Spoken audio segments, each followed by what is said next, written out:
ये सीरीज का चौथा वीडियो होने वाला है और इसमें बेसिकली हम लोग इम्पोर्टेंट जितने भी क्वेश्चंस हो रहे हैं सीजीएल मॉक से रिलेटेड उसको यहाँ पे डिस्कस करते हैं, जो कि आपको रैंक लाने में मदद करेगा और जो कि एक मेजर डिफरेंस क्रिएट करता है एक प्रिपरेशन वाले बच्चे में और एक नॉर्मल बच्चा जाके एग्जाम में बैठ जाता है।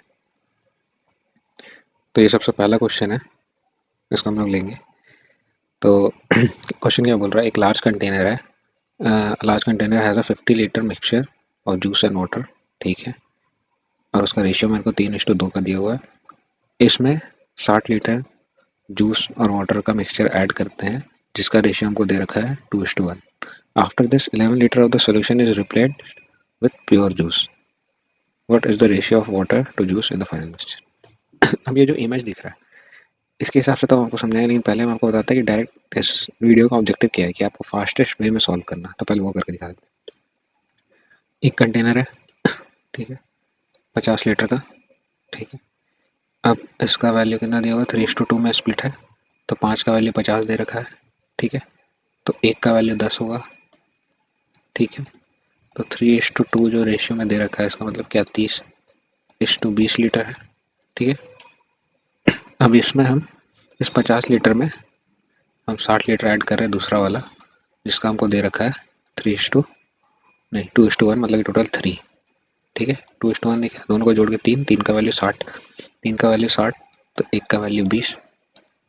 तो 2:1 का जगह हम लिख सकते हैं क्या, 40:20 मिलीलीटर में। ये दोनों मिलके एक ही कंटेनर में आ गया। तो अब क्या हो जाएगा, ये जूस वाला पार्ट था, तो जूस वाला पार्ट दोनों का ऐड होकर 70 हो गया, और ये वाटर वाला पार्ट था, तो वाटर वाला पार्ट ऐड होकर मेरा 40 हो गया, ठीक है। इसको रेशियो में बोलेंगे तो ये 7:4 हो गया रेशियो वाइज, ठीक है। और 70:40 है लीटर वाइज। अब क्या बोल रहा है कि 11 लीटर इसमें से हम निकाले। अब 11 लीटर निकलेगा तो सिंपल है, तो उसी रेशियो में दिख ही रहा, 7+4 11। तो 11 हम 70 और 40 में से निकालेंगे तो मेरा 7 जूस निकलेगा और 4 वाटर निकलेगा, ठीक है। तो 70 में से 7 निकालेंगे तो क्या बचेगा, 63, और 40 में से 4 निकालेंगे तो क्या बचेगा, 36, ठीक है।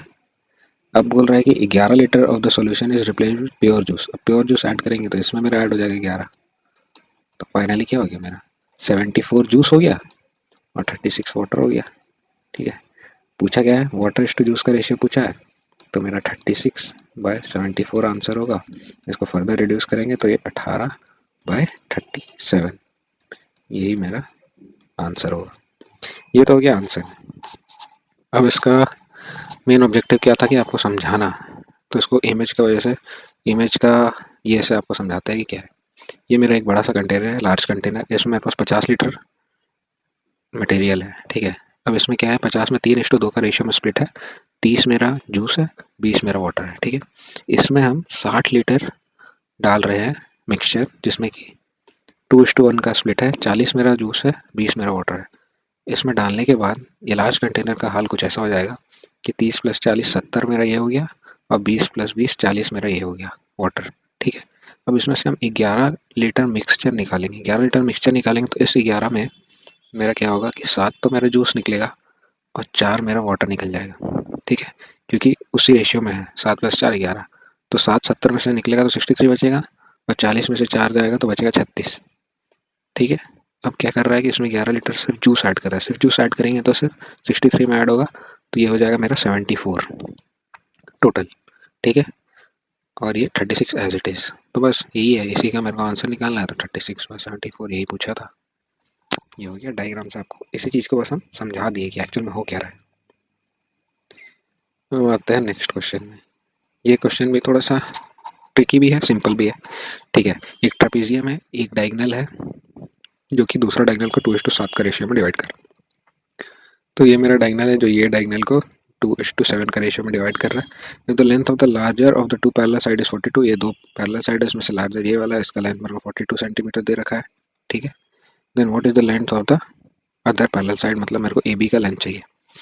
अब इसमें होता क्या है ट्रेपेजियम में, कि ये जो क्रॉस क्रॉस करके जो दो ट्रायंगल बनता है वो सिमिलर होता है। सिमिलर कैसे होता है हम आपको दिखाते हैं। ये दोनों एंगल, ये वाला एंगल और ये वाला एंगल, क्योंकि ये दोनों लाइन पैरेलल है, ये दोनों लाइन पैरेलल है इंटीरियर अल्टरनेट एंगल से, ये दोनों सेम सेम होगा। तो वैसे ही ये वाला एंगल और ये वाला एंगल भी इंटीरियर अल्टरनेट एंगल से सेम हो जाएगा, क्योंकि अब ये दोनों सेम है, तो ये तो ऐसे भी वर्टिकली ऑपोजिट एंगल है। ठीक है, तो ये भी सेम हो जाएगा। अब इससे क्या पता चल गया? इससे पता चल गया कि दोनों ट्रायंगल सिमिलर है। अब क्योंकि दोनों ट्रायंगल सिमिलर है तो कुछ है ही नहीं, क्वेश्चन में कुछ बचा ही नहीं। छोटा वाला ट्रायंगल का 2, बड़ा वाला ट्रायंगल का ये उसी 7, इसको हम बराबर कर सकते हैं छोटा ट्रायंगल का ये भी बाय बड़ा ट्रायंगल का DC। ठीक है, तो 2/7 is equal to AB। DC है मेरा 42, 7 से ये गया 6 बार में, 6 दूनी 12, AB। ये हो गया सॉल्व। ठीक है, चलते हैं थर्ड क्वेश्चन। ये क्वेश्चन क्या है कि सम ऑफ 3 प्राइम नंबर 100 है, one of them exceeds another by 24 and one of the other number is. मेरे को हमको one of the other number चाहिए। ठीक है, तो मान लीजिए एक S है, तो एक x+24 है और तीसरा y है। ठीक है, तीनों प्राइम होना चाहिए और तीनों का सम मेरे को x+24 और प्लस y मिलके 100 होना चाहिए।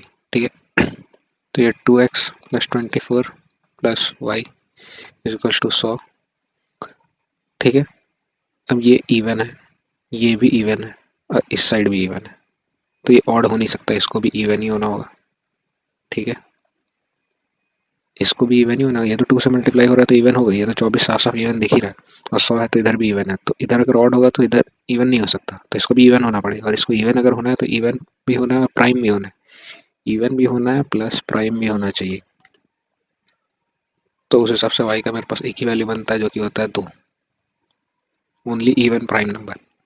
ठीक है, तो उससे हम क्या लिख सकते हैं, 2x+24 प्लस 2 is equal to 100, 2x is equal to 100 minus 26, 2x is equal to 74 और x इज इक्वल टू 37।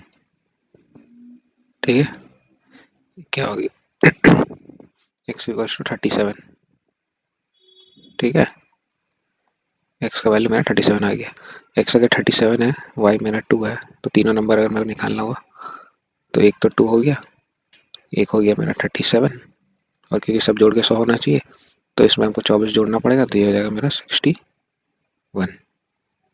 और मेरे को आंसर पूछा था क्या कि अदर नंबर कौन सा है, one of them exist another number by 24, तो इससे 24 एक्सीड करने वाला जो नंबर है वो 61 है, यही मेरा आंसर हो।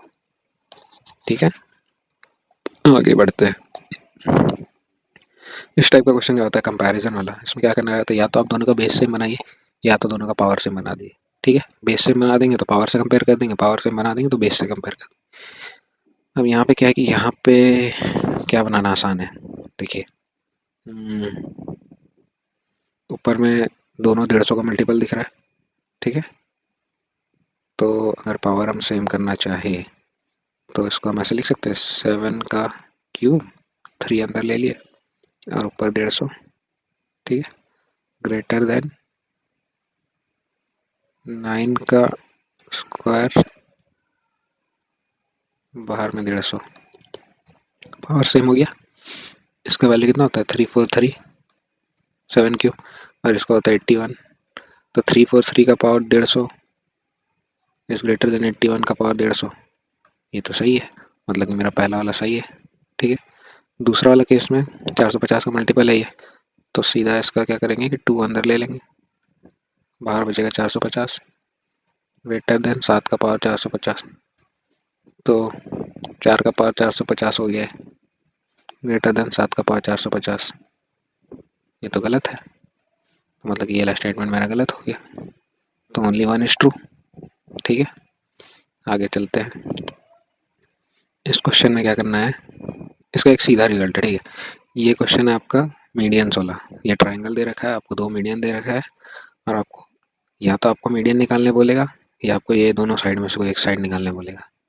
तो इसमें ये फॉर्मूला है, ये आपको याद रखना है, ये डिराइव भी किया जा सकता है, कोई बड़ा बात नहीं है, कुछ नहीं है, बस मतलब कि ये देखिए ABD AEC और ABC, ये तीनों ट्राइंगल का पाइथागोरस थ्योरम यूज करके